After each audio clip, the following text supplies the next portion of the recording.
Hi hello అందరికీ నమస్తే. Welcome to star Zeeman.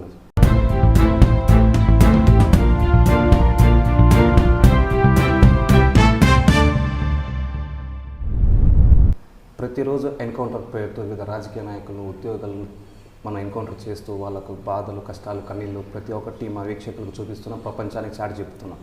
అయితే మొట్టమొదటిసారిగా స్టార్ జేమన్ న్యూస్ ఎన్కౌంటర్లో మహిళ రాబోతోంది, వచ్చింది కూడా.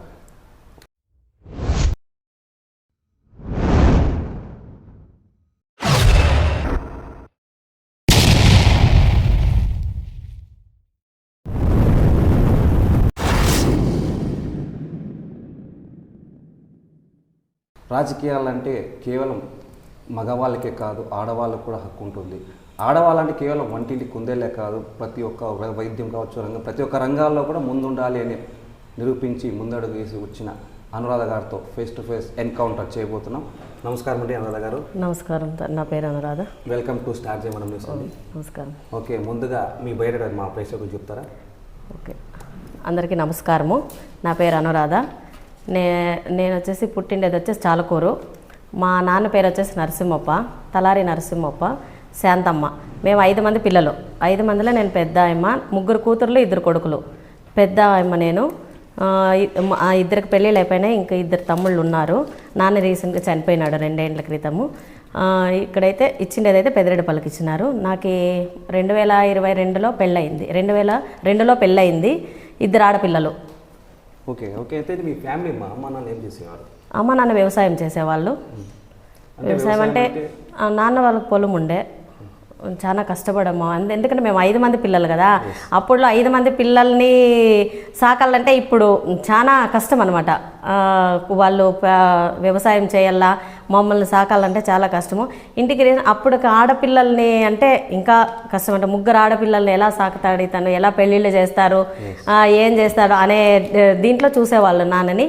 కానీ మాకంటూ ఏ లోటు లేకుండా తన రెక్కల కష్టం మీద చాలా కష్టపడ్డాడు మా నాయన. మాకు తెలిసి చాలా కష్టపడ్డాడు. ఆ కష్టంతో పైకి వచ్చినాడు. కానీ ఒకరికి మోసం చేసి ఒకరికి ఇది చేసినాడు కాదు మా నాన్న.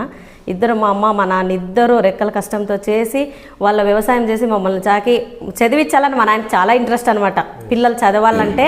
కానీ ఏ ఒక్కరు మా నాయన కళ నెరవేరలేదు. 5 మందిలో కూడా 5 మంది మా నాన్న కళ నెరవేరలేదు. నన్ను చదివించాలని చాలా ఇంట్రెస్ట్ ఉండే. కానీ 10కే పెళ్లి చేసేసినారు. 10th వరకు చదువుకున్నా, 10కే పెళ్లి చేసేసినారు. ఓకే. అయితే 10th క్లాస్ తర్వాత కూడా అంటే చాలామంది పెళ్ళిన తర్వాత ఆడపిల్లలకి భర్తలు తోడ్పాటు చాలా ఉంటుంది. ఓపెన్ డిగ్రీ చేయడం, ఓపెన్ డిగ్రీ చేసుకో, ఏదైనా ఉద్యోగం చేయాలి, ఎంకరేజ్ చేసేవాళ్ళు చాలా ఉంటుంది. అలా మీ ఆయన అంటే మా ఆయనకి నేను చదవాలా అని ఇప్పుడు అంటానన్నా, అప్పుడు అని అంటే మా ఆయన ఎంకరేజ్ చేసేవాడే. మా ఆయన ఎంకరేజ్ చేసే దాంట్లో ఫస్ట్ నేను ఏది చేయాలన్నా కూడా మా ఆయన సపోర్ట్ ఎక్కువ ఉంటుంది నాకు. మా ఆయన ఇప్పుడు అంటాడు, అప్పుడు చెప్పి నింటే చదివిస్తా ఉంటే కదా, ఎందుకు చెప్పలేదు నువ్వు అని. అంటే నాకు అప్పుడు భయం అనమాట. ఇప్పుడు కాలంలో కాదు కదా, అప్పుడు భయపడతా. అంటే ఏమో చదివిస్తారో లేదో ఎందుకులే అని చెప్పేసి 10కే స్టాప్ చేసేసి. చాలా మంది పేద ఫ్యామిలీ కాబట్టి ప్రతి ఒక్క తల్లిదండ్రులు ఆడపిల్లలు అంటే కష్టపడి చదివిస్తారు, భయపడుతుంటారు. సో ఆ కారణం ఉండొచ్చు. ఓకే. అయితే మీరు ఇంత సాఫ్ట్గా ఉంటే 10th క్లాస్ చదువుకున్న పెళ్ళి అయిపోయింది. మరి రాజకీయాలకు ఎలా వచ్చారు? రాజకీయాలకంటే నేను అందరినీ చూసి అంటే నాకు కూడా చాలా ఇంట్రెస్ట్ అనమాట. బయటకు రావాలి అంటే నేను చదివింటే ఏదో ఉద్యోగం చేస్తా అంటేనేమో, ఎట్లా ఉద్యోగం చేసే పరిస్థితి ఇప్పుడు లేదు. బయటకు వచ్చి కనీసం రాజకీయాలను కొంతమందికి సేవ్ చేసి, నా వల్ల కొంతమందికి సేవ్ చేయడం కానీ, నాకంటూ ఒక కళ.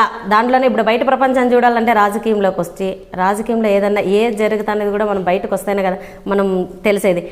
ఇంట్లోనే ఉంటే ఆడపిల్లలు ఇంట్లోనే అంటే అనేది వంటింటి కుందేళ్ళు అంటారు కదా, అలా అయిపోతుంది పరిస్థితి అని చెప్పేసి నేను రాజకీయాలకు రావడం జరిగింది. అంటే నేను రాజకీయాలకు వచ్చిన తక్షణమే మండల సమైక్య లీడర్గా అయినాను.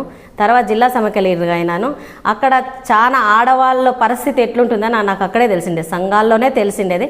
అంతవరకు నాకేమీ తెలియదు అనమాట. నేను కూడా మామూలు ఇంట్లో ఒక సగట ఫ్యామిలీలో వచ్చిండేదాన్ని కాబట్టి నాకు కూడా తెలియదు సమస్యలు. బయటకు వచ్చిన తర్వాత ఒక్కొక్కరు ఫ్యామిలీ అంటే అబ్బా ఇట్లుంటుందా ఆడవాళ్ళ పరిస్థితి అంటే అక్కడ చెప్తా అంటారనమాట. మా పరిస్థితి ఇట్లో కష్ట బాధలు చూసి ఇట్లుంటుంది ఆడవాళ్ళదని అప్పుడే నాకు తెలిసిండేది కూడా. అందుకోసమే బయట వచ్చిండేదే రాజకీయాలకు వచ్చిండే. నాకంటూ ఒక డ్రీమ్ అది. నేను బయట ఏదో ఒక దాంట్లో నేను ఎదగల్లా, నేనంటూ ఏదో నేను నిరూపించుకోవాలా అని ఒక కళ అన్నమాట నాకు అది. అంటే రాజకీయాల్లో రావడానికైతే ఇన్స్పిరేషన్ ఎవరు మీకు? రాజకీయాల్లోకి రావడం ఇన్స్పిరేషన్ అంటే అంటే ప్రతి ఒక్కరికి ఒక డ్రీమ్ అంటున్నారు కదా, ఓకే డ్రీమ్ అంటే ప్రతి ఒక్కరికి సొంతంగా ఉంటుంది. అయితే ఈ ఒక డ్రీమ్ అవ్వాలి అంటే ప్రతి ఒక్కరు ఇదే అంటే కాదు, నేను మండల అలా సమైక్య లీడర్గా ఉన్నప్పుడు నాకు రీసెంట్గా రాజకీయ నాయకులు ఎవరు అప్పుడు తెలీదు, తెలిసిందంతా పార్తాను ఒక్కడే. అన్నం చూసినాను బీకే పార్సారథి గారు. అప్పుడు మేము వస్తున్నప్పుడు కూడా అన్న చేతిలో ఫోటోల్లో దిగడం కానీ, అన్నప్పుడు ఒక ఎమ్మెల్యే కదా, అప్పుడు ఏదో అన్నం చూసి ఓ మేము కూడా ఎదగలము సపోర్ట్ కూడా వాళ్ళు కొంచెం అట్లే చేశారు. అప్పుడు చూసిండేదే ఫస్ట్ అన్నాను నేను, సునీత రాజకీయాల్లో చూసిండేదే పార్తాను నేను, ఫస్ట్ కలిసిండేదే నేను అన్నతో. చాలా మంది కూడా ఆయన గురువుగా ఉన్నారు రాజకీయాల్లో, ఎందుకంటే ప్రతి ఒక్కరికి మార్గదర్శిగా నిలబడ్డారు కూడా. అవునవును. సో అలాంటి వ్యక్తిని మీరు గురువుగా భావించారు? గురువు. అప్పుడైతే అన్నని చూసే నేను రాజకీయాల్లో అప్పుడు ఫస్ట్ పరిచయం అయింది కూడా నాకు అన్నే రాజకీయాల్లో. అయితే రాజకీయాల గురించి పార్తాల గురించి మాట్లాడితే మరి 2019 పార్థసారథి గారు ఓడిపోయారు. దాని తర్వాత రాజకీయ పరిణామం చాలా తీవ్రంగా ఉన్నాయి, వైసీపీ పార్టీ గెలిచింది. ఎలా ఉంది అప్పుడు, ఎలా ఉన్న పరిస్థితి? అప్పుడు వైసీపీ పార్టీ గెలిచింది కానీ అంటే చెప్తాండేది ఏమంటే వైసీపీ పార్టీ వాళ్ళంటే మాకంటూ ఏమీ ఇబ్బందులు పెట్టలేదు. గెలిచింది వాళ్ళ పని వాళ్ళు చేయాలి, మాకంటూ మా ఊర్లో కానీ ఎక్కడన్నా కానీ మాకంటూ వైసీపీ వాళ్ళేమి మాకు ప్రాబ్లమ్స్ చేయలేదు. కానీ బయట చేస్తానారనే టాక్ అయితే తిన్నామని మా వరకు ఆ ప్రాబ్లం రాలేదు. వైసీపీ పార్టీ వచ్చిన తర్వాత టీడీపీలో ఇంకా అన్న దీని మీద చాలా కష్టపడమన్నమాట. ఓకే. అయితే తెలుగుదేశం పార్టీలో ఉండే గ్రామక సమైక్యాలు చేశారు, జిల్లా స్థాయి పనులు పనిచేశారు, అన్ని చూసారు రాజకీయాలు. అంటే మీకు తెలుగుదేశం పార్టీలో ఉన్నప్పుడే మీరు పనిచేశారు కాబట్టి అంటే మీకు రాజకీయంగా ఏదైనా పదవి రాలేదా? రాజకీయంగా ఏం పదవి ఇవ్వలేదన్న, గుర్తించే వాళ్ళ ఏదైనా ఎక్స్పెక్ట్ చేశారా? ఊహించాలప్పుడు ఎక్కడ ఆఫర్ చేశారా, నాకు నీకు అలా కావాలి, వాడు అట్లీస్ట్ వార్డు మెంబర్ కావచ్చు, సర్పంచ్ క్యాండిడేట్గా కావచ్చు? లేదన్నా, నేను అదైతే ఎక్స్పెక్ట్ చేయలేదు. ఎందుకంటే నాకు జిల్లా సమైక్య లీడర్గా ఉన్నప్పుడే నాకు ఇదే మంచిది అనిపించింది. ఎందుకంటే అది రాజకీయాలకి అతీతంగా ఉంటుందన్నమాట. ప్రతి మహిళ ప్రతి బాండింగ్ మనతో ఒక బాగుంటుంది. ఈ రాజకీయాల్లో ఎట్లంటే నువ్వు వైసీపీ నువ్వు టీడీపీ అనే బాండింగ్ ఉంటుంది కాబట్టి ఆడ బాగుండదు. ఈ దాంట్లో అయితే నాకు బాండింగ్ బాగుండే కాబట్టి నాకు దాంట్లోనే బాగుంది అనిపించింది. నాకు రాజకీయాలు అయితే నేను సర్పంచ్ గల్లా ఎంపీ అట్లవే నేను కోరుకోలేదన్న ఎప్పుడు. ఓకే. అయితే రాజకీయాల్లో అయితే మీకు ఇది కావాలని కోరుకోలేదంటున్నాను. దాదాపు 10 సంవత్సరాలు తెలుగుదేశం పార్టీలో కొనసాగాను. 10 సంవత్సరాలు గెలిచినప్పుడు 5 సంవత్సరాలు ఉన్నా, ఓడిపోయిన తర్వాత కూడా 5 సంవత్సరాలు ఉన్నా. ఓకే. మరి అంత సుదీర్ఘ ప్రయాణం చేసిన మీరు సడన్గా 4 రోజుల క్రితం గత వారంలో తీసుకుంటే మంత్రి ఉషశ్రీ గారి చరణ్ ఆధ్వర్యంలో వైసీపీ పార్టీలోకి వచ్చారు. కారణం ఏంటి అంటే మొన్నటి వరకు తెలుగుదేశం పార్టీలో ఉండి వైసీపీని తిట్టారు, వైసీపీ అదే వైసీపీ పార్టీకి ఎందుకు రావడం కారణం ఏంటి? అంటే రావడం కారణం అంటే 4.5 సంవత్సరం మేము చేసిన కష్టం మహిళలు చేసిన కష్టం ఎవరు చేయలేదు. ఎందుకంటే ఒక పోలీస్ స్టేషన్ ఎప్పుడు మేము ఎక్కిండేదే టీడీపీ పార్టీ వల్ల ఎక్కినాము. స్టేషన్లో ఉన్నాము, రోడ్ల పైన కూర్చున్నాము, చాలా ధర్నాలు చేసాము. మళ్ళీ తర్వాత ఇసుక దాని పైన మమ్మల్ని స్టేషన్లో పెట్టారు. ప్రతి ఒక్కటి 4.5 సంవత్సరం కనీసం అంటే మహాశక్తి ప్రోగ్రాంలో నైట్ 10:30 వరకు ఇంటికి వచ్చిన టైం 10:30 అయింది. ఆ టైంలో కష్టపడినాము. అది పోతే నానా రకాలుగా అనిపించుకున్నాం అనమాట. అవమానాలు ఎక్కువ పడినాము. 4.5 సంవత్సరం అవమానాలు అంటే చాలా అవమానాలు పడినాము. ఎవరు ఏదంటే అది చాలా హింసించారనమాట. అయినా కూడా భరించుకొని ఉన్నాము. చాలా వేధించారన్న, చాలా బాధపడ్డామన్నమాట. పడినాము. అయినా కూడా 4.5 సంవత్సరం కష్టపడిన తర్వాత గుర్తింపు లేదు. కష్టపడిండే వాళ్ళకి ఏ పార్టీలోనో గుర్తింపు లేదని నిరూపించినారు. టీడీపీలో ఉన్నప్పుడే నాకు బలం తెలియదు. జిల్లా సమైక్య లీడర్ మండల సమైక్య లీడర్గా దిగిపోతాను అంటే నువ్వు టీడీపీ కదా, వైసీపీ కండువ వేసుకో, ఇదే పదవి ఇట్లా కొనసాగు అంటే నేను కండువ వేసుకోను అని కడాకండిగా వాళ్ళకి చెప్పినాను. ఆ రోజు అన్న వేసుకొని నన్ను తీసేయండి అనే బయటకు వచ్చిన. అంత చెప్పి వచ్చిండేదానికి మీరేం గుర్తించినారు? ఈరోజు ఉద్యోగ త్యాగం చేసినా కూడా గుర్తింపు లేదు. ఉద్యోగం అక్కడ త్యాగం చేసి నేను బయటకు వచ్చినా కూడాను 4.5 సంవత్సరం అధికారం లేని పార్టీలో పనిచేసిన. అధికారం ఉండే పార్టీ వాళ్ళు ఉండమంటే ఉండకుండా అధికారం లేని పార్టీలో పనిచేశా. కానీ ఏం గుర్తించినారు మీరు? సో గుర్తింపు లేదు పోవడం ఒకటైతే హింసకు గురి కావడం, మానసిక హింసకు అంటే ఇప్పుడు కూడా మన రీసెంట్ కూడా ఎప్పుడు నామినేషన్ జరిగింది కదా అన్నది ఆ రోజు వెళ్ళినా కూడా నా మనసు చాలా హర్ట్ అయింది. చాలా హర్ట్ అయింది. సవితమ్మ గారు వేసినప్పుడు అయితే మాకు ఇన్ఫర్మేషన్ కూడా లేదు. మమ్మల్ని పిలిచిన వాళ్ళు కూడా లేదు. పార్థసారథి వేసినప్పుడు పిలిచినారు, వెళ్ళినాను. అక్కడ కూడా నాకు ఎందుకో చాలా బాధ అనిపించింది. అంటే అక్కడ కూడా వాళ్ళు ఏం చేస్తున్నారంటే వాళ్ళకి ఎవరు ఇంపార్టెంట్ వాళ్ళకి మాత్రమే ఇస్తున్నారు. కష్టపడినారు, వీళ్ళని గుర్తించాలా. సరే పలానా వాళ్ళు వచ్చినారు, అక్కడ పోయి వాళ్ళు వచ్చినారు, ఇక్కడ పోయి అంతా ఒకే పార్టీకే పనిచేస్తున్నారు. కానీ ఏలెత్తి చూపించడము వాళ్ళ ఆమె మొఖాన్ని పోయినారు, మీరు పోలేదు అని ఒక రకంగా ఆడవాళ్ళే హింసించుకునే స్థాయికి దిగినారన్నమాట తెలుగుదేశం పార్టీలో. ఇప్పుడు నాకు అది నచ్చక నేను వచ్చేసినాను. ఇప్పుడు అంత కలిసికట్టుగా పనిచేసినాము. పనిచేసిన తర్వాత మీరు మహిళలు హింసించుకుంటే ఇంక వేరేది ఏముంటుంది అక్కడ? అంతా 10 మంది కష్టపడినోళ్ళే కదా అక్కడ ఏలెత్తు చూపించేది, నువ్వు ఇట్లా అని ఏదో వాళ్ళు వలగరగా మాట్లాడేది. అంటే నేను బయటకు వస్తుంటే నువ్వు బయటకు వస్తుంటే ఇద్దరు ఒకటే కదా. ఇంక నన్ను ఎందుకు, వేరే వాళ్ళని ఎందుకు మీరు వలగరగా చూడడము, ఏదో ఒక రకంగా మాట్లాడడము? అంటే నువ్వు అలాంటిదైతే లోపల ఉండాలి కదా. బయటకు ఎందుకు వస్తున్నావు? రాజకీయాల్లోకి రాకూడదు కదా. నువ్వు మంచి వ్యక్తి అయితే బయటికి రావద్దు. ఇప్పుడు చెడ్డ వ్యక్తుల దగ్గర నువ్వు ఎందుకున్నావు? నువ్వు ఉండకూడదు కదా. అలాంటివన్నీ మాట్లాడము చాలా వరకు హింస ఇచ్చినారన్న. చాలా అంటే ఇంకా చెప్పుకూడదు, అంటే బయటకు చెప్పుకోలేము. మా పార్టీ పరువు పోతుందేమో చెప్పుకుంటే, మా పార్టీ వాళ్ళు మేమే బ్యాడ్ నేమ్ తెచ్చిన వాళ్ళు అవుతామేమో అని. ఆడవాళ్ళ శత్రువులు అనేది ఎంత నిజమో ఈ పార్టీలో ఉంది. అది ఆడవాళ్ళ శత్రువులే మా దీంట్లో ఉంది. పెనుగొండల నియోజకవర్గంలో మాత్రము ఎక్కడేమో కానీ ఆడవాళ్ళ శత్రువులు ఎవరు. అంటే స్వార్థము. ఇప్పుడు నేను మంచి పేరు తెచ్చుకోవాలి. ఇప్పుడు నేను పోయేది నా గురించి చెడ్డగా ఇంకొకరితో చెప్పేది. అంటే పార్థనత నా గురించి చెప్తున్నారనుకో వాళ్ళ గొప్ప వాళ్ళు, అంటే అక్కడ ఏమీ ఉండదు.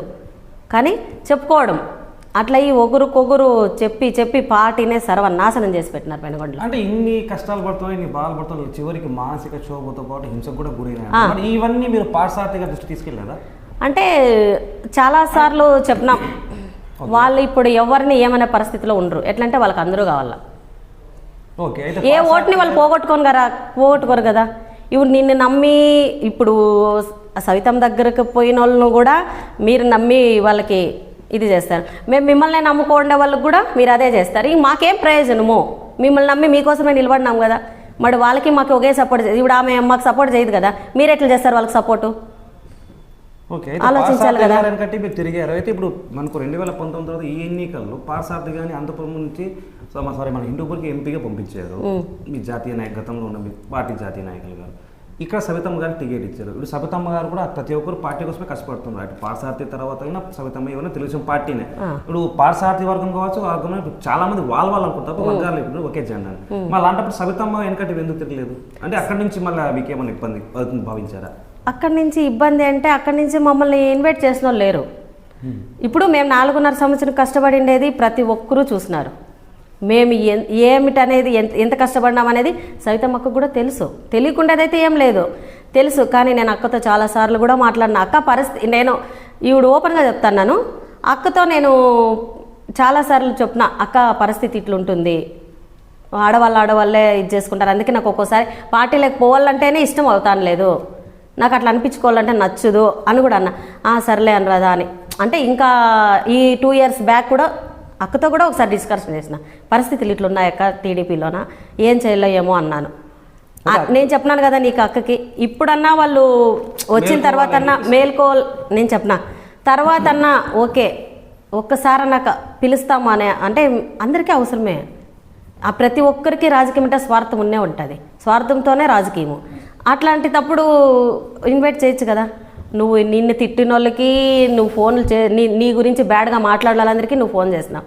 నిన్ను అభిమానించిన వాళ్ళకి నువ్వు ఫోన్ చేయలేదా రమ్మని? మేము ఎట్లా వెళ్తామన్నా? మేము కష్టపడిండేది రాజకీయం కోసమే. మేమేం ఎమ్మెల్యేలు కావాలని కాదు, మేమేం ఎంపీలు కావాలని కాదు, మిమ్మల్ని చేసాకే మేము కష్టపడినామాడా. మరి మీరే మమ్మల్ని గుర్తించుకుంటే మేమెవరికి? ఇప్పుడు 10 మందికి ఓటేయమని అడుగుతాం, పోయి ఏమిస్తావు భరోసా అంటారు వాళ్ళు. ఓటేయమంటే మాకే అక్కడ భరోసా లేకపోతే మేమే వాళ్ళకి భరోసా ఇవ్వాలి. అందుకోసమని నాకు అదంతా నచ్చక నేను వైసీపీలోకి వచ్చేసినాను. ఓకే. అయితే చాలా సాధారణంగా నేటి కాలంలో కాదు, గతంలో చూసుకున్నా కూడా ఆడవాళ్ళు ఎక్కడ ఉన్నా కూడా వివక్షత అనేది చూపుతూనే ఉంది ప్రపంచంలో. మేము మగవాళ్ళే కావచ్చు, మగజాతి అనేది ఆడవాళ్ళని తొక్కేస్తున్నారు, అది చేస్తున్నారు. చాలా మంది ఆడవాళ్ళు కూడా ధర్నాలు చేయడం జరిగింది, రోడ్డున పడడం జరిగింది. అయితే అవన్నీ పక్కన పెడితే రాజకీయాల గురించి తీసుకుంటే, ఒక మహిళ అనేది రాజకీయాలకు వస్తుంటే ఫస్ట్ చూసేది దాంట్లో నెగిటివ్ చూస్తారు, పాజిటివ్ అనేది ఎవరు చూడండి నేటి కాలంలో. అలాంటి ఫేసింగ్లో మీరు ఎలా ఎదుర్కోగలుగుతున్నారు? అన్న దాన్ని బట్టి అయితే చాలా మాట్లాడాను అనమాట.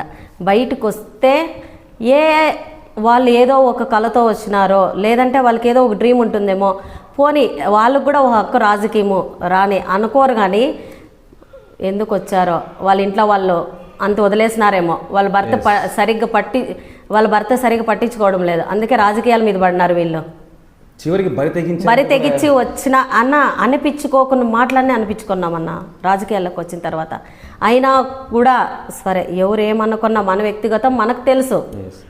ఒకరు అనుకున్నారని రాజకీయాలు వదిలేసుకునేంత ఇది లేదు కాబట్టి వచ్చినాము చేస్తాను. కానీ ఎక్కడ ఏది చేయకూడదో రాజకీయంలో ప్రతి ఒక్కటి చేసినాము, ఒక్కటి తప్ప ఆడదనేది ఒక్కటి తప్ప అన్నీ చేసినాము. అయినా రాజకీయాల్లో ఎదిగే వాళ్ళ భజన చేస్తారు చూడండి, వాళ్ళకి తప్ప రాజకీయాల్లో నిజాయితీగా కష్టపడే వాళ్ళకి ఎప్పటికీ స్థానం లేదు. టీడీపీలో మాత్రం లేదు, నేను ఇప్పటికే చెప్తాను. ఓకే, అయితే తెలుగుదేశం పార్టీలో ఇంత కష్టపడి పనిచేసినా కూడా అంటే కేవలం గుర్తింపు ఒకటే కాదు, మానసికంగా క్షోభ గురి చేస్తారు, విలువ లేదంటున్నారు. ఓకే, అయితే తెలుగుదేశం పార్టీని వీడి ఉషశ్రీ గారి ఆధ్వర్యంలో చేరారు వైసీపీ పార్టీ. ఇక్కడ ఎలా ఉంది? ఇక్కడ నేను ఇంకా ప్రస్తుతం ఒక 4 days అయింది వచ్చి, కానీ ఇక్కడికి వచ్చినప్పటి నుంచి నాకైతే అట్లా చూసిన వాళ్ళు ఇంకా కనిపించలేదు. అంటే రెస్పాన్స్ చాలా బాగుంది. ఎందుకంటే మీరు కోరుకుంది రెస్పెక్ట్ కావాలనే కోరుకుంది. ఎందుకంటే మనం ఏమి ఒక పదవులు ఆశించలే, లేదంటే ఒక కోట్ల డబ్బులు ఆశించలే, లేదంటే ఒక పెద్ద బంగ్లా కట్టుకొని బతకల్లా అనలే. కానీ మాకంటూ ఒక రెస్పెక్ట్, మాకంటూ ఒక స్థాయి కల్పించండి, ఒక గౌరవంగా చూడండి, పార్టీలకు వచ్చి ఒక గౌరవంగా చూడండి అని ఉషశ్రీ అడిగినాను. అక్క అదే చెప్పింది, తప్పకుండా ఆ గౌరవం నీకు ఇస్తా, నేను నిన్ను నిలబెడతా, నేను ఒక మహిళనే, నేను సాటి మహిళనే, నేను తప్పకుండా ఇది నేను నీకు ఇస్తా, ఆ గౌరవం నీకు ఇస్తానని మాట ఇచ్చింది. ఇప్పుడు కూడా నేను 2-3 సార్లు పోయినాను. ఇప్పుడు చెప్తాను అన్న, టీడీపీలో మా ఊర్లో పెదరెడ్డిపల్లిలో ఎన్నిసార్లు గుడికి వాళ్ళు చందాలు ఇచ్చినారు, పార్తన్నలే నేను కష్టపడ్డాను. ఏ రోజు అమ్మ మీ ఊరి గుడిలో చందాలు ఇచ్చినాం వెళ్ళు అక్కడికి అని ఒక్కరోజు చెప్పలే తెలుసా. అక్కడ ఊర్లో కష్టపడుకునే వాళ్ళకి ఇవ్వడము, ఊర్లో వాళ్ళని హైలైట్ చేయడము. మేము కష్టపడి ఉండేవాళ్ళు వాళ్ళకి డబ్బులు ఇచ్చినారు, ఆ ఫోటోలో చూసడము, బాధపడడం తప్ప జరిగిండేది. నిన్న జాయిన్ అయినా, మొన్న జాయిన్ అయినా, నిన్న చరణ్ రెడ్డి అన్న మా ఊరికి ఇచ్చినాడు గుడికి, ఆమె చేతి మీద ఇప్పించండి అని మళ్ళీ ఫోన్ చేసి మరీ రప్పించినారు తెలుసా. అంటే వాళ్ళు మాకు విలువ ఇచ్చినారు అక్కడ. ఇప్పుడు ఎన్నోసార్లు పార్తన్న ద్వారానే డబ్బులు చేరినాయి మా ఊరికి, నేను లేదనలే, ఇచ్చినారు. కానీ అక్కడ కష్టపడుకుండే వాళ్ళని పిలిచి వాళ్ళ చేతికి ఇచ్చి మీరు ఇచ్చినారే. కానీ నేను ఇన్ని రోజులు పెనుగొండ ఎక్కడ పడితే అక్కడ తిరిగిన వాళ్ళు మా ఊర్లో మాకు గౌరవం వద్దా? అంటే మేము బయట ఒకటేనా, మేము ఇంట కలిసి రచ్చ కలసమన్నారు, అంటే మేము బయటే కలుకుంటే రచ్చ ఎట్లా కలుస్తాం మేము? ఓకే, అయితే ఇప్పుడు పార్థసారథి గారి విషయం పక్కన పెట్టారంటే ఇప్పుడు కేవలం తెలుగుదేశం పార్టీలో 10 ఏళ్ళు కష్టపడి పనిచేసిన కూడా గుర్తింపు, కేవలం వైసీపీలోకి వచ్చిన 4 రోజులకి గుర్తింపు వచ్చింది, గౌరవం వచ్చిందంట.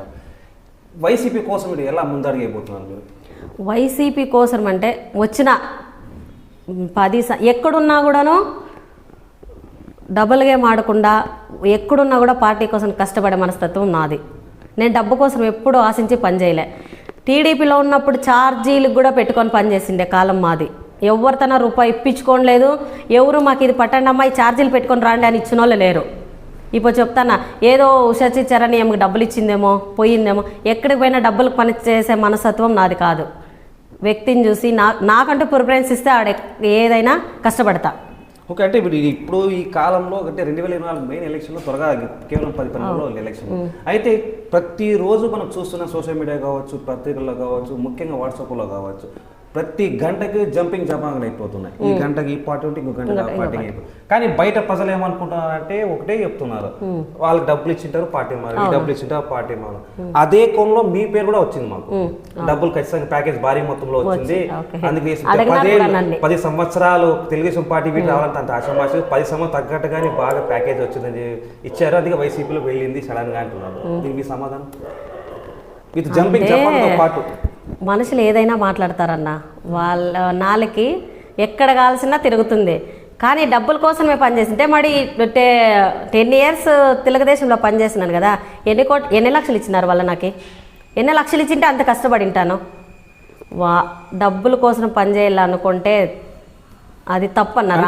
గౌరవం గుర్తింపు చూపించిన తెలుగుదేశం పార్టీనే కదా, మిమ్మల్ని తెలుగుదేశం పార్టీనే గుర్తించింది. అంటే రాజకీయ పరంగా ఒక మహిళను అంటే కష్టపడితే తప్ప గుర్తింపు రాదాడా? అది నేను ఇప్పుడు చెప్తాను. నేను కష్టపడడానికి పోయి నేను కష్టపడినాను, కానీ వాళ్ళైతే నన్ను ప్రత్యేకంగా ఏం చూపించలేదు కదా. ఓకే, నేను పార్టీ నాది అనుకొని కష్టపడినాను. ఏమో ప్రత్యేకమా అనేమో ఎవరు చూపించలేదు కదా. కష్టపడినాను, గుర్తింపు తెచ్చుకున్నాను. ఓకే, అంటే ఇప్పుడు మీరు రాజకీయ పరంగా అంటే మీ మొదటి గురువు అయితే పార్సారథి గారు, అయితే రాజకీయం చూసి నేర్చుకున్నాం. కానీ ఇది ఇంకోటి మేము అడిగేది ఏంటంటే మా స్టార్ జిల్లా నుంచి చాలకూర అంటే ప్రసిద్ధి గాంచిన గ్రామం సుమందేపల్లి మండలం. ఎందుకంటే ఆడబిడ్డ కావచ్చు మా బిడ్డ, ముఖ్యంగా మగపిల్లలతో సమానంగా ఆడపిల్లలు కూడా చదువుకుంటూ ప్రతి రంగంలో రాణిస్తారు. మరి మీ సొంత గ్రామం కొన్ని మాటలు మాకు. అంటే చాలకూరు అంటే ఎక్కువ మన ముఖ్యంగా సోమపల్లి మండలంలో ఎటు పోయినా హిందూపూర్ నుంచి బెంగళూరుకు వెళ్ళే వాళ్ళు ఎవరైనా సరే ఆ చెరువు కట్ట కింద చూస్తే ఎప్పుడు చూసినా అక్కడ రెండు ప్రత్యేకత ఉన్నాయి. ఎప్పుడు చూసినా రేషన్ పంట ఉండనే ఉంటుంది, ఏదో ఒక పంట ఉంటుంది. మా ఊర్లో వ్యవసాయం బాగుంది. వ్యవసాయంతో పాటు ఎందుకంటే మా ఊరు చిన్న వినడానికి చాలకూరు చిన్న పల్లె కావచ్చు, కానీ అక్కడ బ్యాంక్ అంట, పంచాయతీ అన్నీ అక్కడ ఉన్నాయన్నమాట. చుట్టుపక్కల వాళ్ళకి ఇబ్బంది, బస్ సౌకర్యము. మా ఊరు ఏదో పల్లెటూరే అనిపించినా కూడా ఒక సిటీ మాదిరి కనిపిస్తుంది అనమాట మా ఊరు. అంటే ఇక్కడ కొన్ని సిటీల్లో కూడా కొన్ని చోట్ల బ్యాంక్ ఉండదు, ఏటీఎంలు ఉండవు, ఏమి ఉండవు, కానీ మా ఊర్లో అన్ని సౌకర్యాలు ఉన్నాయి. ఓకే, ఇంకా చాలకూరు కూడా ఎక్కువ దానికి ఫేమస్, గుర్తించారా లేదా? ఎందుకంటే ప్రతి ఊర్లో ఎక్కడైనా కానీ గబ్బిలాలు ఉంటే ఆ శుభము అంటారు. మా ఊర్లో ప్రతి గబ్బిలాల కేకతో మీ గ్రామం నిద్రలేస్తుంది. చెట్టు పైన ఎప్పుడు ఎనీ టైం మేము చిన్నప్పటి నుంచినే కాదు, ముందు నుంచి ఆ చెట్టు పైన ఆ గబ్బిలాలు ఉంటాయి. మేము కూడా చూస్తూ ఉంటాం అన్నమాట. ఇప్పుడు కూడా అవి అట్లనే ఉన్నాయి. ఓకే, అయితే గబ్బిలాలు ఉండే ఊరు బాగుంది, మంచిది అంటారు.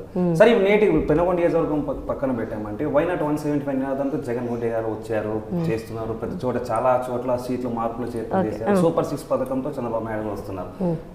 ఇప్పుడు ఎలా ఉండబోతుంది ఆంధ్రప్రదేశ్ రాజకీయం?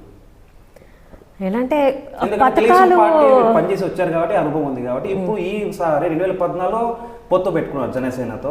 ఈసారి జనసేన బీజేపీతో కూడా మళ్ళీ తెలుగుదేశం పార్టీ పొత్తు పెట్టుకున్నారు. అందుకే కదా గబ్బలేసిపోతాండేది టీడీపీ పార్టీ, తెలుగుదేశం పార్టీ. పొత్తు అనేది పెట్టుకోవాలి ముగ్గురితో. అది చెప్పినారు, పెద్దలే చెప్పినారు, ముగ్గురితో ఏదన్నా చేస్తే అశుభము, ముగ్గురితో ఏదే కానీ ముందుకు పోకూడదు అని. తను ముగ్గురితో పెట్టుకున్నాడు. ముగ్గురు ఇప్పుడు ఎక్కడన్నా మనం ఏదైనా చూసేకపోవాలన్నా, సంబంధం చూసేకపోవాలన్నా, ఏదానికి పోవాలన్నా ముగ్గురు పోకూడదు, ఇద్దరు పోవాలా అంటారు. కానీ తను ఫస్ట్లోనే ముగ్గురితో ఇది పెట్టుకుంటే ఎట్లా గెలుస్తాడు? పోనీ పథకాలు అంటారా, అందరూ ఇస్తా అన్నారు. మనుషులు ఎట్లంటే ఉచితంగా వస్తుందంటే ఏ దానికైనా రెడీ తీసుకుంటారు. నువ్వు ఫ్రీగా ఇస్తానంటే ఎవరైనా వద్దంటారా? ఎవరు వద్దనరు. కానీ అభివృద్ధి చేయాలి కదా, అభివృద్ధి చేసి చూపించల్లా. ఇప్పుడు చంద్రబాబు నాయుడు ఎట్లయిపోయిందంటే తను మూడు భాగాలు చేయాల.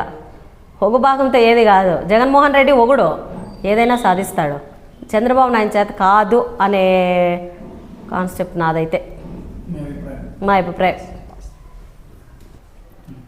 ఓకే అండి, అయితే ఇప్పుడు ఏ ప్రభుత్వం అధికారంలోకి వచ్చినా, అధికారంలో రావాలన్నా కూడా ప్రజలకు ఎక్కడైనా కావచ్చు భారతదేశంలో ఉచితాలను చాలా చెప్పేస్తున్నారు. అది ఉచితం, ఇది ఉచితం, అది ఉచితం అని చెప్పేసి. అంటే సంక్షేమ పథకాలు ఓకే, బట్ ఉచితాలు ప్రజలకు మంచిదా, రాష్ట్రాలకి మంచిగా చెడా?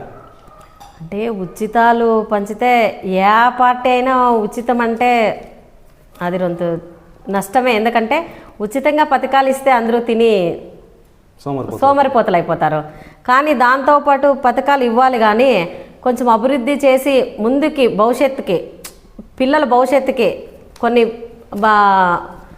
ఇది ఫ్యాక్టరీలు, పరిశ్రమలు అవన్నీ తీసుకొని వస్తే ముందు నిరుద్యోగులు లేకుండా ఉంటారు. ఇప్పుడు ఏదో పథకాలు ఇచ్చినారులే, తిన్నాంలే, ఉన్నాంలే అంటే మన పిల్లల భవిష్యత్తు ఏం కావాలి? మన పిల్లల భవిష్యత్తు కన్నా ఉండాలి కదా. కొన్ని కూర్చొని కరిగిపోతాయంట. ఇప్పుడు ఇచ్చేవి ఈరోజు ఇంకొక నాయకుడు వస్తారు, రేపు ఇంకొక నాయకుడు వస్తారు, ఉచిత పథకాలు ఇస్తారు, మనం తింటాం, పడుకుంటాం. కానీ పిల్లల భవిష్యత్తు ఏం కావాలా? వాళ్ళకంటూ భవిష్యత్తు కావాలంటే పరిశ్రమలు తీసుకొనే రావాలా. పరిశ్రమలు తీసుకొని వచ్చే నాయకులైతేనే మనకి మంచి. పరిశ్రమ గురించి అడిగారు కదా. ఓకే, గతంలో తీసుకునే 2019లో ఒక్క ఛాన్స్ అని చెప్పి జగన్మోహన్ రెడ్డి అధికారంలోకి వచ్చారు. దాని తర్వాత కరోనా కూడా 2 years వచ్చింది. అయినా కూడా సంక్షేమ పథకాలు ప్రతి ఇంటికి చేరాయి. మా సంక్షేమ పథకం ఇంటికి చేరాయి కాబట్టి మంచి జరిగే ఉంటేనే నాకు ఓటేయండి, మీ ఇంటికి పెట్టని ఆశీర్వదించని జగన్మోహన్ రెడ్డి గారు చెప్తున్నాం. అయితే తెలుగుదేశం పార్టీ ఒకటే చెప్తోంది, జగన్మోహన్ రెడ్డి వచ్చిన తర్వాత పరిశ్రమలు రాలేదు, నిరుద్యోగులకు ఉద్యోగ ఉపాధి లేదు అని చెప్తున్నారు. దీని మీద స్పందన ఏంటి? అంటే జగన్మోహన్ రెడ్డి ఫస్ట్ వచ్చినప్పుడు పథకాలు ఇచ్చినాడు, ఉచిత పథకాలు ఇచ్చినాడు. కానీ కరోనా టైంలో చాలా మందికి జగన్మోహన్ రెడ్డి ఇన్ఫెక్షన్ అనమాట. ప్రతి ఒక్కరికి కరోనా టెస్టింగ్లని చాలా చేసినాడు అనమాట. అప్పుడు జగన్మోహన్ రెడ్డి కరోనా టైంలో అందరినీ చాలా బాగా ఆదుకున్నాడు. అంటే అప్పుడు ఉచిత పథకాలు ఇచ్చినాడు, ఈసారి కూడా ఉచిత పథకాలు పెట్టినాడు లేదని లేదు, కానీ ప్రతి ఇంటికి చేరినాయి. తీసుకోకుండా వాళ్ళంటూ ఎవరు లేరు, అందరి ఇండ్లకి వచ్చినాయి, అందరూ తీసుకున్నారు. ఇప్పుడైతే ఇప్పుడు వచ్చిన తర్వాత అభివృద్ధి ఫ్యాక్టరీలు కానీ అభివృద్ధి చేస్తాడనే నమ్మకం ఉంది, చేస్తాడు కూడా. ఫస్ట్ చెప్పినాడు ఈసారి అప్పుడేమో నేను ఇవి తీసుకొస్తాను సంక్షేమ పథకాలు మాత్రమే చెప్పినాడు, నేను అభివృద్ధి చేస్తాను, నేను తీసుకొని వస్తాను అని చెప్పిండలేదు. ఇప్పుడైతే ఇప్పుడు తప్పకుండా గెలిపిస్తే మాత్రము ఫ్యూచర్లో పథకాలు పక్కన పెడితే తప్పకుండా అభివృద్ధి చేస్తాడు, చేసి చూపిస్తాడు కూడా. ఓకే, అయితే పరిశ్రమ గురించి చెప్తే గతంలో వచ్చేసి మనకు 2013లో రాష్ట్రం అయిపోయిన 14 తెలుగుదేశం పార్టీ గెలిచింది. మన ఆంధ్రప్రదేశ్కు ముఖ్యంగా పెనుగొండ కియా వచ్చింది, కియా పరిశ్రమ వచ్చింది, గొల్లపల్లి రిజర్వ్ వచ్చింది, నీటి సమస్య తెగింది. దాంతోపాటు చాలామంది 50,000 ప్రత్యక్షంగా 50,000 పరోక్షంగా ఉద్యోగ ఉపాధి, దాంతోపాటు దాని బతుకు చాలామంది ఉన్నారు. అయితే ఆ పరిశ్రమలు అయితే రాలేదు. మళ్ళీ దాని తర్వాత మన అధికారంలో వైసీపీ వచ్చిన తర్వాత పరిశ్రమలు రాలేదు. ఇప్పుడు కూడా తెలుగుదేశం పార్టీ అదే క్వశ్చనింగ్ చేస్తుంది, పాయింట్అవుట్ చేస్తుంది, పరిశ్రమలు రాలేదు, రావు, వచ్చిన వెనక్కి పోతున్నాయి. మరి జగన్మోహన్ రెడ్డి గారు మళ్ళీ గెలుస్తామని మీరు చెప్తున్నారు, మరి పరిశ్రమలు వస్తాయంట? అంటే పరిశ్రమలు వెనక్కి పోతాండాయని వీళ్ళకి ఎట్లా తెలుసు తెలుగుదేశం వాళ్ళకి? ఎగ్జాంపుల్ పెనుగొండకు సంబంధించి కియా కనుమల సంబంధించి 24 కంపెనీలు రావాల్సింది, చాలా కంపెనీలు వెళ్ళిపోయాయి. అంటే అప్పుడు తను చెప్పిన దీన్ని బట్టి కియా వచ్చింది, లేదని లేదు, తీసుకొచ్చినారు. ఈసారి అయితే జగన్మోహన్ రెడ్డి గెలిస్తే మాత్రము తప్పకుండా ఫ్యాక్టరీలు తీసుకొని వస్తాడనే నమ్మకం మాకైతే ఉంది. అంటే నిరుద్యోగులకి, యువతకి భవిత లేదు, ప్రతి సంవత్సరం జాబ్ క్యాలెండర్ ఇస్తాను, ఉద్యోగాలకి నిరుద్యోగులకి మెగా డిఎస్సీ ఇస్తానని చెప్పారు జగన్మోహన్ రెడ్డి గారు, అది జరగలేదు. దానికి తోడు మద్యపానం పూర్తిగా నిషేధిస్తాను, 3 విడతల్లో నిషేధం చేస్తాను, అది కూడా అంటే ఒకటి. అప్పుడు కూడా చంద్రబాబు నాయుడు కూడా మద్యపాన నిషేధం చేస్తానని చెప్పినాడు ప్రభుత్వము. అప్పుడు చంద్రబాబు నాయుడు గెలిచినప్పుడు నేను మద్యపాన నిషేధం ఏ నాయకుడు చేయడు, అది ఎవరు వచ్చినా. ఎందుకు కారణం ఏంటి?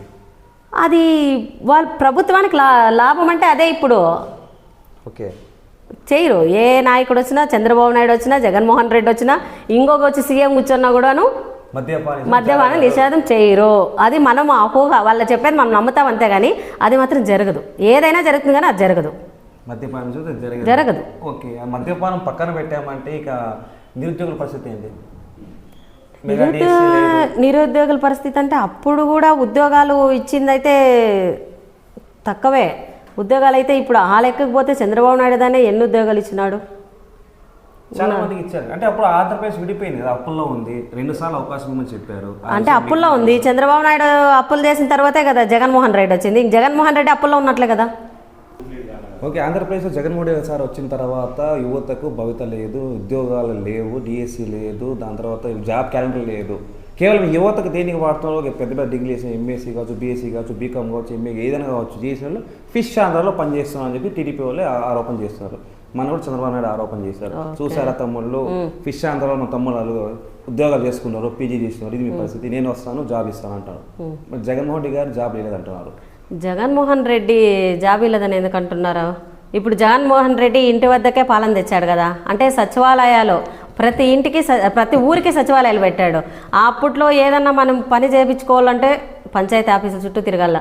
ముసలోళ్ళు ఉంటారు, లేదంటే బస్సులో సౌకర్యం ఉండదు, బండులు ఉండవు. ఈ రోజు రమ్మంటే రేపు రమ్మంటే మన్నాడు రండి అని ఎన్ని కష్టాలు పడినారో. కానీ ఈరోజు జగన్మోహన్ రెడ్డి సచివాలయాలు పెట్టంగా అక్కడ సచివాలయ వ్యవస్థలో ఎంతమంది ఉద్యోగాలు ఇచ్చినాడు? ఆ ఉద్యోగాలు కాదా? అది అభివృద్ధి కాదా? ఉద్యోగాలు అంటే తన రికమెండ్తో ఎవరు ఉద్యోగాలు తెచ్చుకోలేదు సచివాలయాల్లో. వాళ్ళు కష్టపడి చదివి రాసి మరీ ఉద్యోగాలు తెచ్చినారు. వాళ్ళు చదివిన రాసింటే పాస్ అయింటేనే ఉద్యోగాలు ఇచ్చినాడు, కానీ తనేమో రికమెండ్తోనో ఇంకేంతోనో ఇచ్చిండేది కాదు జగన్మోహన్ రెడ్డి. తర్వాత వాలంటరీ వ్యవస్థ తెచ్చినాడు. వాలంటరీ వ్యవస్థ ఎట్లుందంటే అప్పుడు వాలంటరీలు అంటే పెన్షన్ను వాలంటరీలు గతంలో సహాయం అందించే వాళ్ళని వాలంటరీలు అంటారు. ఇప్పుడు అదే వాలంటరీలకే 5,000 గౌరవవేతనం ఇస్తూ వాళ్ళతో పని చేపిస్తున్నాడు. ఎందుకు? పెన్షన్ అప్పుడు పంచాయతీ ఆఫీస్ చుట్టూ తిరగల్లా, ఒకరోజు లేదంటే ఇంకో రోజుకి పోయి వాళ్ళు అక్కడ పోయి పడిగాపులు కాసి ముసలి వాళ్ళు తీసుకురాల. ఇప్పుడు తెల్లవారే తగ్గుడికే ఇంటి దగ్గరకు వచ్చి పింఛన్ ఇస్తా అన్నారు వాలంటీర్లు. ఏ భీమ్ కార్డు కావాలన్నా, ఏది డెత్ సర్టిఫికేట్ కావాలన్నా, ఏది కావాలన్నా వాలంటీర్లే చూసుకుంటున్నారు. వీళ్ళు మనం పోవాల్సిన అవసరం లేదు అక్కడికి. వాలంటీర్లకు ఒక మాట చెప్తే చాలు, వాళ్ళే అన్నీ చేసి పెడతారు. అంటే అది వ్యవస్థ తను అభివృద్ధి చేసినట్లు కాదా, అది తను ఉద్యోగాలు ఇచ్చినట్లు కాదా. ఇంకా రైతులకి అంటారా, శనక్కాయలకి ఎక్కడో ఇప్పుడు చాలుకూర అనుకోండి, సోమందేపాలకి పోయి శనక్కాయ తీసుకురావాలి. కానీ ఊర్లోనే రైతు భరోసాలు పెట్టినాడే, ఊర్లోనే తీసుకోవచ్చు. ఎక్కడికో పోయి తెచ్చుకునే పని లేదు. వాళ్ళు రైతు భరోసా వాళ్ళు ఫోన్ చేస్తే ప్రతి రైతు వాళ్ళకి కావాల్సిన ఎరువులంట, శనక్కాయలంట తీసుకుంటారు. అది రైతు భరోసా కూడా రైతులకి ఎంత అభివృద్ధి చేయలేదా? అదంతా అభివృద్ధి కాదా? జగన్మోహన్ రెడ్డి చేసిండేది ఇంకేమది, దాన్ని అభివృద్ధి అంటారు. అంటే అది అభివృద్ధి ఓకే. అయితే మనకు కేవలం అమరావతి మాత్రమే మనకు రాజధానిగా ఉండేది. అమరావతి రాజధాని, రైతులు కూడా భూములు ఇచ్చిన కారణం రాజధాని కోసమే ఇచ్చారు అమరావతి. అయితే అమరావతి కాదని చెప్పేసి ఇప్పుడు మన ఆంధ్రప్రదేశ్ 3 రాజధానులు చేశారు. సరైన నిర్ణయమే అంటారా? సరైన నిర్ణయమే. ఎందుకంటే అప్పుడు రాజధాని చేసిన తర్వాత అప్పుడు ఉమ్మడి ఆంధ్రప్రదేశ్గా ఉండే, అప్పుడు అది రాజధానిగా ఉంది. కానీ తర్వాత మనకి ఉమ్మడి విడిపోయిన తర్వాత మనం చేసిండే అభివృద్ధి, మనం చేసిండే ఫ్యాక్టరీలు అవన్నీ అక్కడే నిలిచిపోయినాయి. మనకి వాళ్ళు వెళ్ళిపోమంటే తట్టపట్ట సర్దుకొని వెళ్ళొచ్చేసినాం కదా. తర్వాత కూడా అట్లా కాకూడదు అని చెప్పేసి 3 రాజధానులు చేసినాడు. అంటే ఎక్కడో మనకి వాళ్ళు ఒకవేళ విడిపోయే సిచ్యువేషన్ వచ్చినా కూడాను ఎవరికి అన్యాయం జరగకూడదు అనే ఆలోచనతోనే చేసినాడు. కానీ జగన్మోహన్ రెడ్డి చేసినదైతే 3 రాజధానులు కరెక్ట్గానే ఉన్నది. ఓకే. అయితే జగన్మోహన్ రెడ్డి గారు అయితే ఖచ్చితంగా మంచి పాలన అందిస్తారని చేస్తున్నారు. అయితే ఈసారి కూడా 175 వైనాట్ 175 అనే దాంతో ముందుకు వెళ్తున్నారు. జగన్మోహన్ రెడ్డి గారు ఎదుర్కోవడానికి జనసేన, బీజేపీతో పాటు తెలుగుదేశం పార్టీ ముందుకు వస్తుంది. పవన్ కళ్యాణ్ గారు మొన్నగా చాలా సంచలన వ్యాఖ్యలు చేశారు జగన్మోహన్ రెడ్డి. ప్రతిసారి 2 పిల్లలు అంటే నా 3వ పిల్లలు నువ్వే జగన్ అన్నారు. ఇది మీ కామెంట్? అంటే తను 3 పెళ్ళిళ్ళు చేసుకున్నాడు కాబట్టి జగన్మోహన్ రెడ్డి అన్నాడు. దాంట్లో జగన్మోహన్ రెడ్డి నువ్వు 4వ పెళ్ళాం అనేది తప్పు కదా పవన్ కళ్యాణ్ది. అది ఎందుకు అనాల్సి వచ్చిందండి? అంటే రాజకీయాలు అంటే కేవలం ఈ మధ్యకాలంలో చూస్తూనే ఉన్నాం. రీసెంట్గా మనకు పెనుగొండ ఎగ్జాంపుల్ ఉషశ్రీ గారు వర్సెస్ సవితమ్మ జరుగుతుంది, వాటల యుద్ధం ఎంతగా వెళ్ళిందంటే చివరికి ఫ్యామిలీ వరకు వెళ్ళిపోయింది. ఈ సరైన పద్ధతి అంటారా? అంటే రాజకీయాలకు నా ఒపీనియన్ ఏమంటే రాజకీయాలకి వ్యక్తిగతం విమర్శలు తీసుకురాకూడదు. అది ఏ నాయకుడన్నా కానిలే వ్యక్తిగత విమర్శలు తీసుకురాకూడదు. అంటే ఎవరు పర్సనల్ వాళ్ళది, వాళ్ళ పర్సనల్. మీరు రాజకీయంగా మాత్రమే అభివృద్ధి చేయండి, రాజకీయంగా మాత్రమే మాట్లాడుకోండి తప్ప వ్యక్తిగత విషయాలు మాట్లాడుకోవడం చాలా తప్పు. అంటే ప్రతి ఒక్కరి మీద పడుతుంది అది. ఫ్యామిలీలు కూడా డిస్టర్బ్ అవుతాయి దానివల్ల. ఓకే. అయితే ఈసారి త్వరలో జరగబోతున్న ఎన్నికల్లో 2024 చాలా కష్టపడుకుని దాంతోపాటు పోటాపోటీగా ఉండబోతుంది. వైనాట్ 170 నినాదంతో ఖచ్చితంగా ఈసారి సీట్లు కూడా మేము ఎక్కువ గెలుస్తాం జగన్మోహన్ రెడ్డి అంటారు. లేదు కేవలం 10 నుంచి 15 సీట్లు మాత్రమే జగన్ పరిమితం అవుతాడు, 160 సీట్లు మేము గెలవబోతున్నాం తెలుగుదేశం పార్టీ అంటుంది. ఏది రావచ్చు? వచ్చేది వైసీపీనే. ఎందుకంటే తను ఇచ్చిండే పథకాలు, తను ఇచ్చిండే అభివృద్ధి, వాలంటరీ వ్యవస్థ, పెన్షన్ కానీ, ఒక ప్రజల వద్దకు పాలన అని ఇందాక చెప్పినాను కదా, ఇంటి వద్దకు పాలన అని, అవన్నీ గుర్తుంచుకున్న వాళ్ళు ఎవరు జగన్మోహన్ రెడ్డికి ఓటేయకుండా ఉండరు. సో ఖచ్చితంగా ప్రతి ఒక్కరూ జగన్మోహన్ రెడ్డి అంటే మనం అనుకోవచ్చు ఎవరి పార్టీలో ఉండి మేమే వస్తామని, కానీ జగన్మోహన్ రెడ్డి తప్పకుండా ఈసారి సీఎం అవుతాడు. ఓకే. అయితే ఇక రాజకీయాల పక్కన పెట్టేసి ఈ పరిస్థితి ఎలా ఉందంటే నేటి కాలంలో మహిళా పరిస్థితి చాలా దారుణంగా ఉంది. మీరు ఒక మహిళగా ఉన్నారు, రాజకీయాల్లో చూస్తున్నారు. ఏంటి నేటి పరిస్థితి ఏంటి మహిళలు? ఇంతకుముందు గతంలో వంటింటి కుందేళ్ళుగానే చూసేవాళ్ళు. ఎంత చదువు ఉన్నా కూడా కేవలం వంటింటికి పెళ్లి చేసామా, పిల్లలు కన్నారా, వాళ్ళు చూసుకున్నా అనేదే జరిగిపోతుంది. కానీ నేటి కాలంలో మహిళల పరిస్థితి ఏంటి? అంటే మగవాళ్ళకైనా ప్రతి మహిళకి డ్రీమ్ అనేది ఒకటి ఉంటుంది కదా. నేను ఎదగల్లా, నేను ముందుకు పోవాలా, నేను నా పిల్లల్ని నా శక్తితో పిల్లల్ని పెంచల్లా అనే ఒక డ్రీమ్ ఉంటుంది. ఆ డ్రీమ్తో ప్రతి రంగంలోనూ మహిళ రాణించాలా అనుకుంటుంది. అంటే ఇప్పుడు ఏ రంగంలోనూ మహిళ ముందుగానే ఉంది. తన సంపాదనతో తన ఫ్యామిలీని పోషించుకునే స్థాయికి ఎదిగిందనమాట మహిళ. అలాంటప్పుడు మహిళ తక్కువగా చూడడము, మహిళ ఏదో బయటికి పోయి పని చేసుకుంటే తనని తక్కువ చూపుతో మాట్లాడడము అవన్నీ మంచి పద్ధతులు కాదు. ఎందుకంటే తనంటూ తన సంసారం బాగా చేసుకునేకో, లేదంటే తనకంటూ ఒక డ్రీమ్తోనో, ఇప్పుడు తనకంటూ ఏదో ప్యూర్ ఫ్యామిలీ నుంచి వచ్చింటుంది తనకంటూ చదువు ఉండదు. కానీ చదువు లేకపోయినా కూడా టాలెంట్తో అన్నా ఎదగాలని ఆశ తనకు ఉంటుంది. ఆ టాలెంట్ ఎదగాలని వచ్చినప్పుడు ఎంకరేజ్ చేయాలి. కానీ ఇట్లా నానా రకాలుగా అనుకోవడము, మహిళ ముందుకు వస్తే అంటే ఏ దాంట్లో అయినా మహిళలకి అవమానాలే.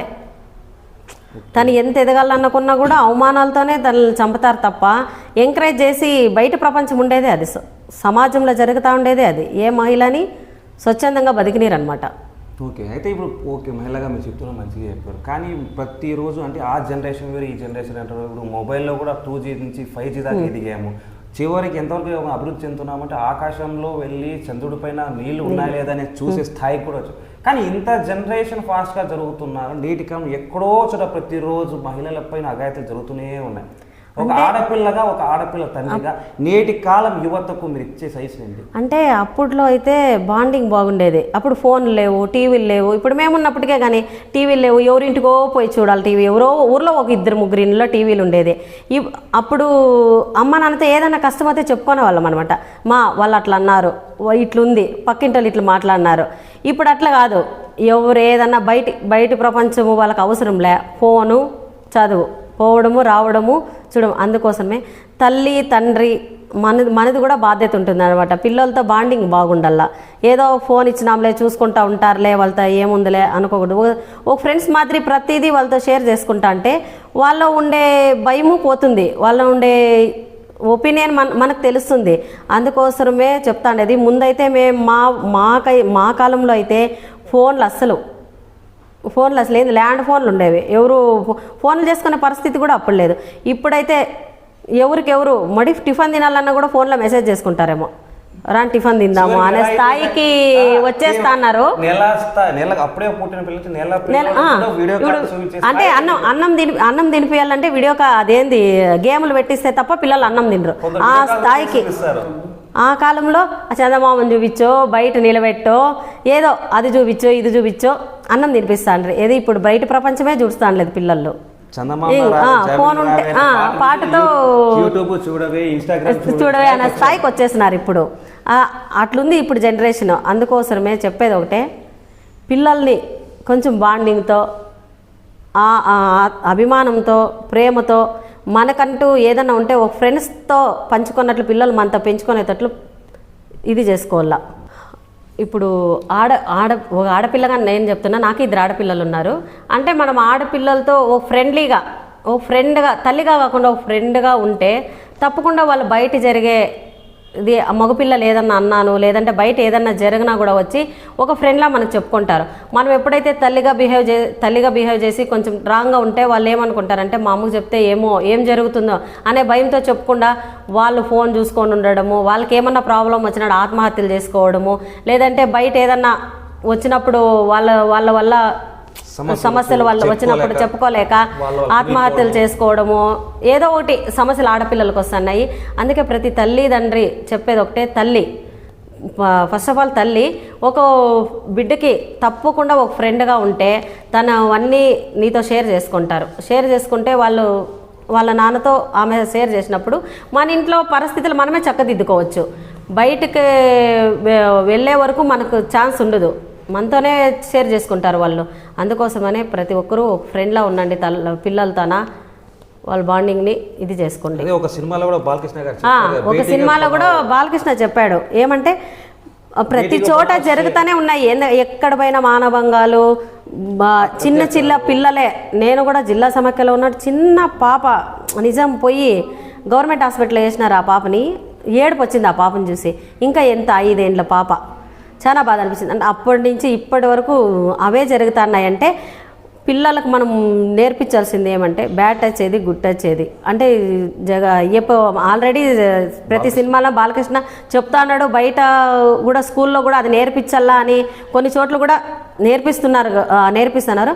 అదైతే మనం తల్లిగా మన బాధ్యత మనం కూడా తీసుకొని ఇంట్లో మనం చెప్పి బయటికి వెళ్ళేటప్పుడు పిల్లల్ని జాగ్రత్తగా పంపించాలని కోరుకుంటున్నా. గతంలో ఆడపిల్లలంటే గాజులు వేసుకోవడము, పూలు పెట్టుకోవడము, అంటే ఫస్ట్ డ్రెస్ సెన్స్ అప్పుడు డ్రెస్ సెన్స్ ఎట్లుండేదంటే ఒక గొప్పగా సాంప్రదాయకంగా కనిపించేవాళ్ళు. ఇప్పుడు డ్రెస్ సెన్స్ చూసారా, ఆడవాళ్ళే కోపం వచ్చేటట్లు వేసుకుంటారనమాట. ఫస్ట్ డ్రెస్ సెన్స్ మార్చండి. మన సాంప్రదాయాన్ని ఇప్పుడు ఉండాలి, బట్టలు వేసుకోకూడదంటే మరీ అంత దీనిగా ఏం చెప్తానులే, దాని వలగరగా లేకుండా మగపిల్లలకి ముఖ్యంగా మనం మగపిల్లలు అంటాము, మనలో ఇది ఉండాలా, కొంచెము చూసుకొని డ్రెస్ సెన్స్ కరెక్ట్గా వేసుకొని అది తల్లికి మనం బయటికి వెళ్ళేటప్పుడు మనమే కదా లోపల నుంచి ఫస్ట్ మన పిల్లల్ని చూసేది, ఎలా ఉంది ఆ పాప ఇలా బయటికి పోతే పరిస్థితి ఎట్లుంటుంది అని కొంచెం ఆలోచించి పిల్లల్ని కొంచెం డ్రెస్ వేస్తూ కొంచెం పద్ధతిగా పంపించండి. అప్పుడు పూలు గాజులు బొట్టు అంటే బొట్టు లేకపోతే ఆవిడ అనేవాళ్ళు వీళ్ళు భర్త చనిపోయినారేమో బొట్టు పెట్టుకుంటాను లేదా అని. కానీ ఇప్పుడు ఏ ఆడపిల్ల ముఖం మీద బొట్టు ఉండదు. బొట్టు గాజులు పూలు, అప్పట్లో మేము గాజులు తీసేస్తే భయం అనమాట మా ఆయనతో, ఫస్ట్ గాజులు వేసుకోబో అని అరిసేది. ఇప్పుడు మనం ఇంట్లో మనం చెప్తే కదా పిల్లలు వేసుకునేది, వాళ్ళు గాజులు లేకుండా బొట్టు పెట్టుకు ఆ ఫ్యాషన్లో ఉన్నిళ్ళే పర్లేదు అనే స్థాయికి మనం వచ్చినాం కాబట్టి పిల్లలు కూడా తయారవుతున్నారు అట్లా. అందుకోసం అలా కాకుండా ప్రతి తల్లి ఆలోచించి కట్టు బొట్టు కొన్ని సాంప్రదాయాలు అని అన్నీ మనమే పిల్లలకి నేర్పించాలని, కట్టుబాట్లు అన్నీ నేర్పించాలని నా కోరిక. ఓకే అండి. అయితే చివరిగా ఒకే ఒక ప్రశ్న, ఇప్పుడు ఇంత ఆడపిల్లలు చక్కగా చెప్పారు, వివరించారు. మీ పిల్లలు ఏం చేయాలనుకుంటున్నారు? అంటే మీ పిల్లలకు ఇలా చేయాలి నాకు ఒక డ్రీమ్ అని ఏముందా మీ పిల్లలు? ఉంది అన్న. నేనైతే బాగా చదివి ఏదో ఉద్యోగంలో ఉండాలని నాకు కోరిక ఉండే, కానీ 10కే పెళ్లి చేసేసినారు. ఆ కోరిక నాలో ఇప్పుడు కూడా నేను చాలా బాధపడతాండ. చదువుకుంటే నేను కూడా స్థాయిలో ఇట్లాంటివన్నీ నేను రాజకీయాలు ఇట్లాంటివన్నీ అనుకోకుండా నేను ఒకటి ఉద్యోగం చేసి నా ఫ్యామిలీని నేను చూసుకుంటానేమో అని ఇప్పుడు ఆ పరిస్థితి నా పిల్లలకు రాకూడదు.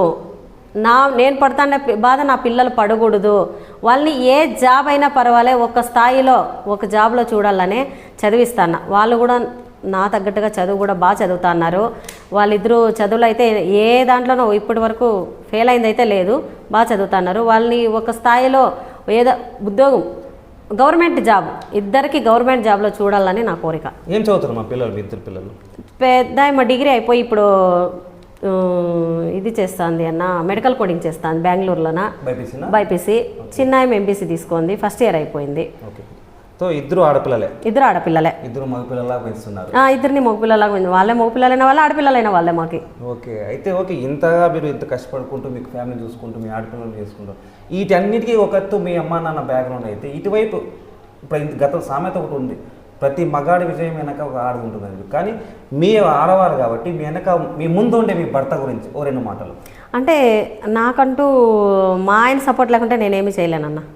ఎందుకంటే ఇప్పుడు బయటికి వెళ్ళాలంటే నానా రకాలుగా అనుకుంటారు, అది ఏది మా ఆయన పట్టించుకోడు. ఎందుకంటే వాళ్ళకి నాపై నమ్మకం అనమాట. యాటికి పోయినా నా భార్య అట్లాంటిది కాదు, ఆ నమ్మకంతో నన్ను ముందుకు నడిపిస్తాడు. అది ఏదన్నా కానీ నేను ఇది చేస్తాను, నేను ఇది ఇప్పుడు రాజకీయంలో నేను ఇప్పుడు ఈ పార్టీలో ఇట్లా నిలబడతాను అంటే సరే సంతోషం, సపోర్ట్ చేస్తాడు. అంటే నాకంటూ నా భర్త సపోర్ట్ చాలా ఉంది అన్న. పూర్తి స్వేచ్ఛ ఇచ్చారంటారు? పూర్తి.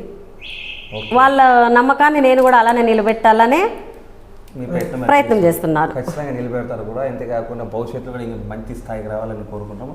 చూసారా కదండి, తన అమూల్యమైన సలహాలతో పాటు మనకు ఒక ఆడపిల్ల, మన ఇంటి ఆడపిల్ల ఎలా ఉండాలి, కట్టుబాట్లు ఎలా ఉండవు, దాంతోపాటు సమాజంలో నేటి సమాజంలో మహిళలకు వివక్షత ఎలా చూపిస్తున్నారు, ప్రపంచవ్యాప్తంగా కావచ్చు ఎక్కడైనా కావచ్చు, బయటకు ఒక ఆడపిల్ల గడప దాటిందంటే వలగడ చూడడం కాదు, చెడు ఉద్దేశం చూడడం, చీడ పురుగు అనేది మగాడి మెదడులో ఉంటుంది. ఫస్ట్ దాన్ని తీసేయండి, ఆడపిల్లని మంచిగా చూడండి, మన ఇంటి ఆడబిడ్డ కూడా కట్టుబాట్లు దృష్టి పెట్టండి అని చెప్పి, ఆడపిల్ల కేవలం వంటింటికే కుందేలు కాదు, ఇంటికే పరిమితం కాదు, ఒక రాజకీయంలోనే కాదు ఉద్యోగంలో కూడా ఉండాలి. ప్రతి ఒక్క వ్యవస్థలో ప్రతి ఒక్క దాంట్లోనూ ఆడపిల్ల ఖచ్చితంగా పనిచేయాలి, తన కుటుంబాన్ని కాపాడుకోవాలని కోరుకుంటున్నాం. మన అనురాధ గారికి ఎన్నో విషయాలు చెప్పారు కాబట్టి వాళ్ళకి మా స్టార్ జేఎం మనం తరపున ధన్యవాదాలు. మీ అమూల్యమైన సలహాలు సందేశంతో మీ టైం కూడా మాకు ఇచ్చినందుకు మా స్టార్ జేఎం మనం తరపున ధన్యవాదాలు చెప్తున్నాం.